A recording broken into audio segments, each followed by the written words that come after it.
Welcome to the Indie Beacon Show, where readers can discover great new indie authors. Find us on all major podcast systems, Amazon TV, and YouTube. Join Rox Berkey for today's show. Hello there. Welcome to Indie Beacon Show. We're so glad to have you with us tonight. And I'm even more excited because I get to meet an author I have not spent a lot of time with. So I want you all to welcome Dorothea Bonneau to our show. Welcome, Dorothea. Well, thank you so much. I appreciate this opportunity. Oh, I'm telling you, I do too. I always like to meet new authors, especially award-winning authors like yourself. And we're going to talk tonight about your book, Once in a Blue Moon, which is fascinating, and it's won some awards. So tell me how you got started down this path of this book. Okay, well, first of all, the title is Once in a Blood Moon. Oh, I'm and sorry. The title is Blood Moon because a blood moon is a precursor to danger. So that's how the title arrived. What happened was my second cousin gave me an 80-page excerpt about an ancestor. And it turned out this ancestor had moved from North Carolina to South Carolina when he was a little boy, about 10 years old. He had 2 brothers and 3 sisters. And as soon as they got to North Carolina, within a month, his father passed. Now, this was in 1807, and the law was that the state would place the children in indentures. The mother begged and got permission to take the 3 daughters back up to North Carolina where she had family. But the 3 boys were placed on separate plantations, and my ancestor was placed in the slave quarters. Oh, dear. And he was brutally treated. And so when I read that he had made good friends with the other slaves who were dark-skinned, and they heard him crying at night, they took compassion on him, and they decided they were going to help him escape. Oh, my God. And the thing is, this was at the risk of their lives to help him escape. They went into the forest and shot squirrels to make moccasins because he was going to have to walk 100 miles from South Carolina to North Carolina up by Greensboro.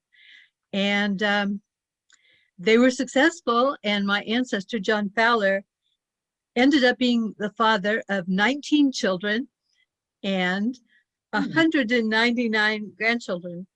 So Wow. he was amazing. Yeah. And then at the time I received this letter, I was also teaching in an inner city school. Many of my students were African American, and it was breaking my heart for them not to know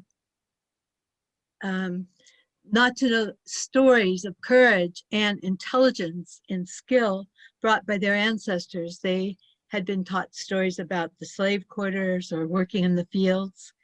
But my research revealed that in 1526, Lucas Vasquez de Ayllón brought 500 settlers, 100 slaves to South Carolina. And they were going to set up a colony. But he died, and the people who took over were very cruel, and they mistreated the slaves and the Cofitachiqui natives. The slaves and the Cofitachiqui natives joined forces, and they forced the Spanish to flee back to Hispaniola. And this was in 1526. That was before anything else had happened, before De Soto had arrived. Right. And Right. they brought the knowledge of rice, how to plant rice. Those Africans, this tribe is the Jola tribe, and they live along the Gambia River. They had developed 200 varieties of rice over centuries of time when they had been planting rice in the Gambia. So they brought the rice culture to South Carolina. And the rice culture is what set the wealth up in South Carolina and really contributed to our being able to become the United States of America. I mean, that is so remarkable to have such a rich history from your own family lines. That's remarkable. So Once on a Blood Moon, is it a fiction or is it a nonfiction, the way you've crafted it? Well, it's historical fiction. However, there's a great deal of research, like 15 years worth of research. I interviewed professors, for example, the professor who lived with the Jola tribe, which was my main character, Alexandra's ancestry. Of course, I read many, many books, but the interviews were very, very successful. We traveled, my husband and I, who was very gracious, and we went to South Carolina, and I spoke to all kinds of people and got little tidbits. For example, Alexandra, my protagonist's plantation home, has tunnels that were built so that people could sneak away, and that was quite common. But also, what really surprised me, which we don't read about much, is several African American women told me that it was not uncommon for the slaves to help white indentures. Oh. So I think that's a story that needs to be told. Oh, I think that's a very exciting perspective. That you're right. I haven't heard a lot about that. So when you did all of this research, you did your interviews, but the books that you went through, did you go through some of the historical archives, or did you rely on libraries, or what kinds of documents did you use for your search? Well, we went to historical societies, to library archives.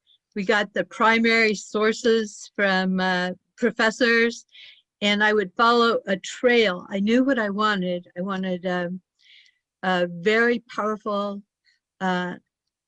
African-American woman for people to relate to. So one thing I discovered was there was an upper class of African-Americans who were free. And this is Alexandra's family when she begins. She plays the violin, she speaks French. She is painstakingly learning how to dance for her upcoming ball. And then suddenly, it was in 1807, and ironically, after the revolution, people came into the South who did not understand the culture, and that's when the color bar became a really huge issue. Before, it had been the wealth bar. And Right. Alexandra's family had been quite wealthy because her father had known how to plant rice through his ancestry. Sure. He was not a slave owner, but her mother was. So there's a huge contrast between them. A push and a pull with Alexandra wanting to please both of her parents, and it's very, very challenging for her. So, and it's a huge character development effort on your part to put this into the story. Well, So- yeah, it was fascinating. I wanted to answer one more part of your question, though. The most fascinating research was when we went to King Street Courthouse, and we were allowed to go back into a little back dusty room, and they brought out the wills. Ooh. And the wills had little stories in them. And there was one vignette about John Fowler, who had been an indentured servant and had been humiliated by the overseer and placed in the stocks. And people were quite offended by the fact that there was such cruelty that was leashed on a young boy. But you would see the indentured service, little Jake, indentured at the age of 8 years old and taken away from their families. I mean, it was just so casual. And little Jake being indentured at 8 years old might be right next to a slave sale, might be right next to a horse sale. Yeah. So it was stunning. That was the most interesting research, the court work, I felt. My gosh. I can see that. So this is fascinating, Dorothea, but we need to take a small break and hear from my sponsors. So come back. We'll be back in a little bit. Authors Marketing Guild, a membership-owned company where authors can learn how to better market and sell their books. Join us at authorsmarketingguild.com. To embrace your children's imagination, check out Diane Floyd Bame's books for kids. There's The Moonling Adventures, all about the animals in the Serengeti. And then there's Harry the Camel, learning to love yourself just the way you are. Then The Little Girl in the Moon. There's one about friendship, another one about the big ideas, which is an inspirational story, and then Tour Tycho Town, right there in Tycho Crater on the moon. All of Diane Floyd Bain's books are available at B4R Store. Lone Star Festival, where Texas authors, artists, and creatives come together for a Texas-sized event. Join us on May 29, 2021 from 9 a.m. to 4 p.m. at the Seguin Coliseum, Seguin, Texas. Free for everyone. Produced by Texas Authors Institute of History. Sponsored by B4R.store, Authors Marketing Guild, and the City of Seguin. More information at lonestar.bookfestival.network. Hello, I am the author Denise Bryson. My first book is The Things That Cross My Mind, Inspirational Poetry with Life Lessons. And then my audio book is Love's Reality, and it is also inspirational poetry with a jazzy flair. And then my new book is The Sex, the Lies, and the Soul Ties. They're really short stories written from a poetic expression. And then I have my first children book series, the Blinky series, which the first book is called Meet the Coins, and it is both in English and Spanish. And then the new book, From Coins to Bills. I am the author, Denise Bryson. Publishing marketing package for authors. $1,500 value, save 40% now. Includes a 6-piece marketing kit of 250 bookmarks, 250 business cards, 250 postcards, 1 table banner, 1 table runner, and 50 download cards, plus book cover design, ebook creation, PDF setups, upload to Ingram Spark, scroll placement, video commercial, and interview on IBS. Plus much more. Email bourgeoismedia@look.com for details or bourgeoismedia.com. Welcome to the Indie Beacon Show, where readers can discover great new indie authors. Find us on all major podcast systems, Amazon TV, and YouTube. Join Rox Berkey for today's show. Comes to mind when I'm thinking about your story. I want to focus on the character development. So when you did your research and you got that completed, how did you characterize your main character, your protagonist, to really make it such a compelling story? Because I think that's part of how you won your reward, was your characterization. Oh, well, thank you. Alexandra is 16 years old at the beginning of the story, and her servant her name is Lulu. So they had played together freely until they were 10 years old, and Alexandra's mother came in and said, you have to start treating Lulu as she was meant to be, as a slave. So this is Alexandra's best friend, and she really struggles with this. And she commits to Lulu that she's not going to be like these people who are so cruel to their slaves, to their servants. But when she's 16, she starts to get really nervous, and she's starting to come into a different phase of society. She's going to be presented, because she's very wealthy, she's going to play her violin. She hopes that's going to be her ticket to a different way of life, because she is brilliant on the violin. And so she, by this time, has gone from being Lulu's best friend and making promises to feeling very guilty, because now she's snapping at Lulu. She's nervous. She's wondering what's going to happen. And so she's acting like an entitled, spoiled 16-year-old. And then what happens is her mother contracts tuberculosis and dies, and her father is murdered. He's murdered by racists who are eager to take over the plantation. Remember, Alexandra is African American, and her father and she are both very dark-skinned, and some of the people cannot stand the fact they're so prosperous. So Alexandra is now the heiress of this plantation, and if she can somehow meet an unfortunate end, they'll be able to take the plantation. So she runs for her life. And she gets captured. Now she has to conceal her identity. She is now thrown in with the slaves. She's captured, and she's going to be sold. So you can see the huge adjustment that she has to make. And now she starts to think about the way she used to treat people and how she'd see these slave coffles, and now she's in the slave coffle. So, and she has to be very careful. Nobody can know who she is. It turns out that she and her servant Lulu end up at the same holding place, and somebody comes by saying that Alexandra de Gambia is supposed to be a servant in the main house, and her servant Lulu, who's very light-skinned and also speaks French and English, steps forward and says, "I'm Alexandra de Gambia." So now you see this huge switch, and Lulu goes off in the carriage with the wealthy master, and Alexandra befriends a little white boy, an indentured servant, and he reminds her of her brother, who had been cruelly actually murdered by the slave catchers. And she identifies with this little boy, and they make friends. She's sold onto a plantation along with the little boy, and now everybody who knows about her situation says, "You can't say one word or they'll know you were never a slave in the fields." And so she pretends she's deaf. Oh, And so she she can't, doesn't have to talk. so she can't speak. Mhm. So John Fowler is helping her with this, and they're in the slave cabin. The people in the slave cabin aren't very fond of either of them until they help save the son of the slave mistresses, the woman who is in charge.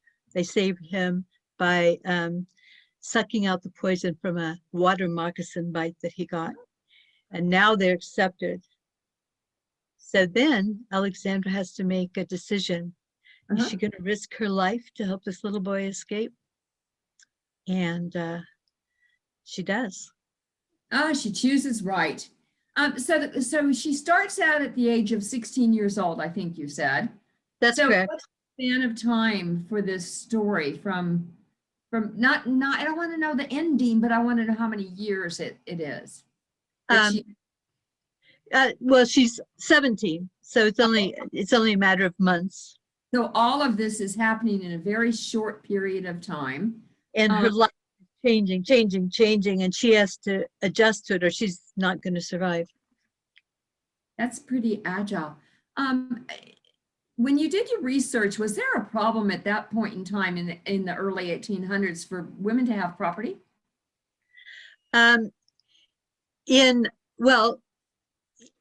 If you were married, all of your property fell to your husband. Right. But there were women who had been widowed, not remarried, who did hold property. Okay. So as long as she wasn't killed, the property was hers. In fact. Yeah, if she could figure out how to hold on to it. Yeah, and her life at the same time. All right. So this is a very exciting story. And when did it come out? When was it released? June 11th, 2020. It's about 6 months old. So it's still a relatively fresh book. Is there going to be a sequel to this book? There is going to be a prequel, which is actually very exciting. And it's about her grandmother's life on Martinique and how her grandmother had to escape with her mother when the English took over. Her grandmother was French. And her mother was very light-skinned because the grandmother is white and her grandfather was black. But the mother was so white that when they escaped to South Carolina to relatives, they decided to pass her mother off as white. And her mother didn't know she was black until she was marriage age. So that's the prequel. So they came from the Caribbean? Yeah, from Martinique. Okay. Well, that's very exciting. I hope you get a chance at some point to go travel there to do all of your research. That would be fun. I'd love that. Okay, so the prequel is being worked on. Is there any thought about when that prequel might be available? Well, it's going to take some research. It won't be for 2 years at least. Okay. But the audiobook is coming out. I have a wonderful actress who is recording, and I've had some interest in making it into a movie, Oh my gosh, how fun. which I would love to do. Oh, of course, that would be extremely exciting. All right, so we have a book with the Audible coming out. It's a pretty new book. When's the Audible going to come out? The Audible will come out within the next 4 months. Okay. Very good. That's exciting. And where will that Audible be available? Is that something that you're doing on your own, or is it something that you're doing like a ACX for? It'll be a broad platform. I'm using something other than ACX, but it will be available on everywhere that you can find an audiobook, on Amazon, etc., Barnes and Noble. iTunes, the whole world. Exactly. That's right. Oh, very exciting. All right, so we're going to, again, stop for a short break and hear from our sponsors. And when we come back, I want to talk about where people can see you, some of your social media, all of those areas. Is that all right? I'd love that. Thank you. Stick around. Authors Marketing Guild, a membership-owned company where authors can learn how to better market and sell their books. Join us at authorsmarketingguild.com. What would you do if you had to put your life on hold to care for a loved one? Well, during COVID, almost all of us have been doing just that. I'm Charlotte Canyon, award-winning author, actress, and speaker. And my book, You Have to Laugh to Keep from Crying, shows you how you can revive, thrive, and survive with 4 golden rules. You have to love one another. You have to respect one another. You have to have patience with one another. And most of all, you've got to forgive one another. I'm Charlotte Canyon, and I approve this message. Do you send book sales to a company that takes most of your money? Do you want a bookstore that supports you? Want to earn more money from your book sales?